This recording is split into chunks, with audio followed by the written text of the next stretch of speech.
तपाईँलाई मैले एउटा क्वेसन सोधेँ है एउटा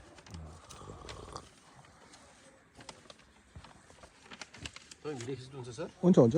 यहाँ अर्को छैन रहेछ नि होइन यही प्रयोग यही प्रयोग गर्नु हुन्छ आइडियामा दिन्छ हुनेरहेछ मैले यहाँ भिडियो भएपछि त्यो पनि पर्दैन आइहाल्छ नि कन्टेन्ट तपाईँको चाहिँ नाम भनिदिनुहोस् न के हो राजा साई के गर्नुहुन्छ यो अब सानै उमेरदेखि यस्तै यो जब योभन्दा अगाडि चाहिँ उता थियो मेरो टी गार्डनमा चिया बगानमा थिएँ यस्तै कुन ठाउँमा लगभग एउटा 20-30 मिनट जति लाग्छ ए यहाँ माथि चिया बगान छ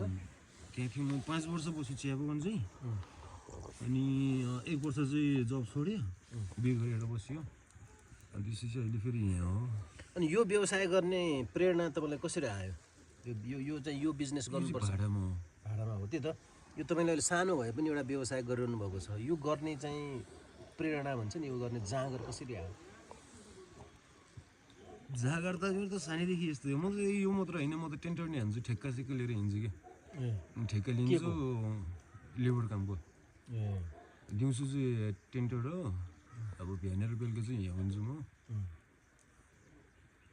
यो तलको गाउँलाई के भन्छ यो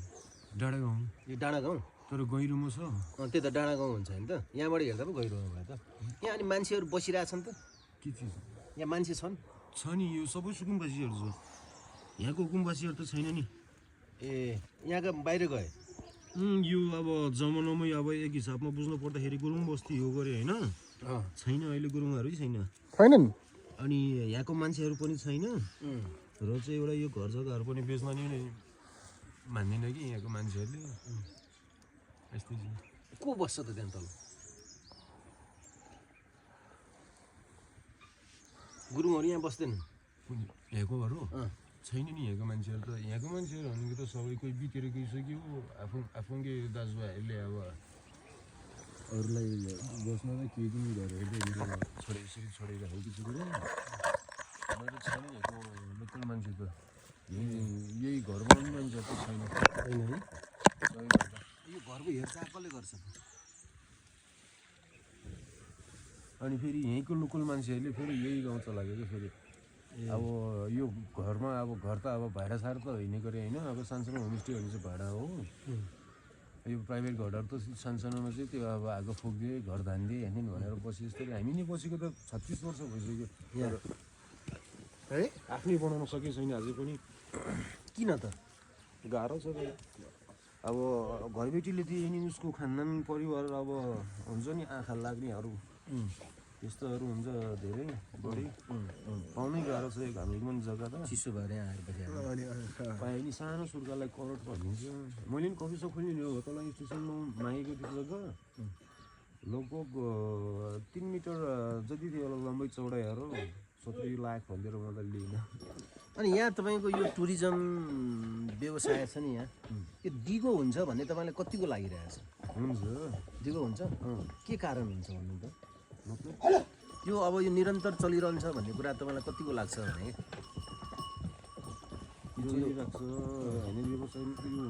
मान्छे आइरहेको टुरिस्टहरू आइरहेको यस्तो कमाइ भइरहेको छ जस्तो लाग्छ कि दिनदिन कोलाप्स हुन्छ भइरहेको छ त यो हाम्रो 6 महिना चाहिँ मजासँग कमाइ गर्न पाउँछ कहिले महिनामा 2-3 लाखै भेट्छ यहीँ कफी सपोर्ट 3 सम्म चाहिँ भेट्छ यो असोज कार्तिक मङ्सिरसम्म चाहिँ महिनामा 1, 2, 3 त कन्फर्म कममा हुन्छ बिहानमै आउँछ कि 20-22 त्यस्तो यो अहिले यो अफ सिजन घटे जस्तै हो सिजनमा त मैले हदसम्म मिलाएको थिएँ नि त यहीँ यो आउने सिजनबाटै चलाएको हो यो मैले उता छोडेर उहाँ अलिक टाढा पनि भएको थियो उहाँ टी गार्डनतिर त अब बिहान जाऊ अब त्यही माथि एउटा फेरि त्यस्तो ठाउँमा सामानहरू अब यो ड्रेसै हो अरू त अब त्यो धेरै रक्सीहरू भनेको त अब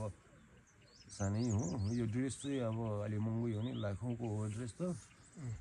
त्यही भएर नि उता जङ्गलमा अलिक टाढा भएर यहाँ दाइ हुनुहुन्छ कि ईश्वर दाइले अब साथीभाइहरूलाई हेर्नुहुन्छ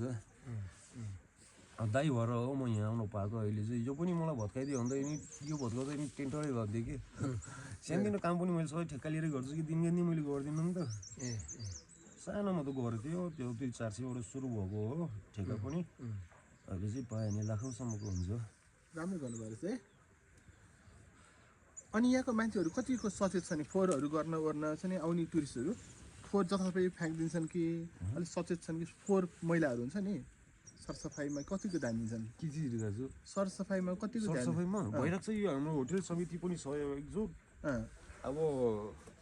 होटेल समितिले नि गरिराखेको हुन्छ र यो गाउँमा चाहिँ अब हाम्रो यो गाउँले नै समाज घरबाट चाहिँ मर्निङ प्ले गरिराखेको हुन्छ काम गर्ने मान्छे चाहिँ छ हाम्रो 2-3 जना बाटो सफा गरिराख्नेहरू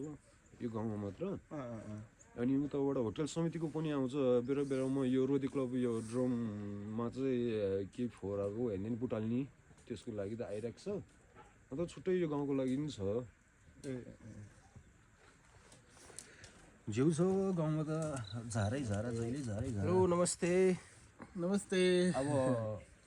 बजेट पढ्नु हुँदा नपढेकै ठिक हो हाम्रोतिर त बजेट पढ्यो भने चाहिँ त्यो पैसा कहाँ जान्छ थाहा हुन्न अनि यहीँ भएको मान्छेहरूले हो लास्टमा दुःख पाउने यो कुकुर चाहिँ बेच्नुपर्छ भनेर कसले भने तपाईँलाई यो पनि एउटा कमाउने यसको त पर्छ दाइ अब लगभग अब मैले ल्याउँदाखेरि त म त यसको 25,000 हालेर ल्याएको हो अनि त्यो बेच्नुपर्छ यो लान्छ यो यहाँबाट कहाँ लान्छ दुईवटा त लैसक्यो कहाँ लान्छ काठमाडौँ लानेहरूले लैराख्छ कि त्यो त कहाँको मान्छेले लान्छ यो पोखरातिरको मान्छेहरू यो बुटोलको मान्छे पोखरा र बुटोलमा चाहिँ 22 नम्बरी डाँगा पुगेको यत्रै 22 नम्बरी के त्यो चाहिँ पन्जा के घरको बार पनि हुन्छ एउटा मैले पनि त्यही घरको बार हुन्छ भनेर पनि ल्याएको हो एउटा 22 नम्बरी यसको माउ अनि बच्चा यो चाहिँ 22 नम्बरै होइन त्यो डाँगा चाहिँ निस्किन्छ पछि हो अर्को डाँगा त लैसक्यो 22 नम्बरी त त्यो राम्रो थियो दिन मन लाग्थेन कति पैसामा पठाउनु भयो त 8,000 मा दिदियो महँगो प्राइसमा दिने भन्ने प्लान गर्थ्यो उनीहरूले सानी चाहिँ यो बच्चा हुर्काउनु गाह्रो हुन्छ नि त यसलाई ठुलो पार्न गाह्रो हुन्छ नि हुन्न केही दिन पर्दैन सानोमा अब काँचो मासु दिनुहुन्न मरिहाल्छ अब आमाको दुधहरू खाइरहेको छ अनि घरमा भैँसीहरू छ दुध महीहरू खोलियाहरू खाइरहेको छ त्यो चपाउने कुराहरू त देखिनँ तपाईँले यहीँदेखि यहाँ राख्नलाई ल्याउनु भएको यो चाहिँ देखाउनलाई यो अहिले तपाईँले घरबाट ल्याउनु भएको यहाँ घरबाट आउँछ पछि पछि आउँछ देखाउनु पनि होइन बिजनेसको लागि त होइन नि होइन यो पनि बिजनेस त हुनसक्छ नि त होइन ए यो मान्छे पायो भने त फाल्ने नि मसँग त अब हालिदिनु है बेचिदिनु भने अर्को भदौ के अरे अर्को कार्तिकतिर त अब जन्मिएको हुन्छ यहाँ फेरि यसको बाउ चाहिँ कस्तो मिसिन्छ भन्ने हो कि यसको भोटे कुकुरकै बाउ चाहिँ यसको डाँगो भन्छ डाँगो त्यसको पनि त्यो पनि तिर हुन्छ त्यहाँ लाने अनि भेडागोठ हेलो अनि 2-3 चाहिँ यो गाउँमा नि छ डाँका मात्र आउँदैछौँ अब केटाकेटीहरू तल गएको छ हामी माथि नै बसिरहेछौँ आउँदैछन् ल ल ल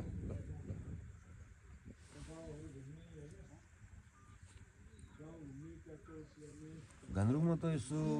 केही न केही जब गरेर गरिखाने त बाटो छ कि जे छ जताततैको मान्छेहरू काम गर्न हिँड्यो चाहिँ तपाईँले बिहा गर्नुभयो सकियो मेरो त बिहे त 1 वर्ष अनि सुन्नु न 1 वर्ष 2 महिना भयो अब बच्चा हुनेवाला हो है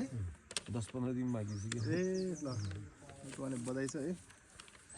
अनि सुन्नु न यहाँ के अलिक गाह्रो कुराहरू के छ त काम गर्नलाई अलिक गाह्रो हुने च्यालेन्ज हुन्छ नि सङ्घर्ष के छ कसरी दुःख दिने हुन्छ नि गाह्रो होइन नि त्यस्तो यहाँ दुःख दिने मान्छेहरू प्रवृत्ति वा सामान बोक्न गाह्रो हुने गाह्रो कुनै कुरा के छ यहाँ खासै छैन दाइ व्यवसाय चलाउन गाह्रो छैन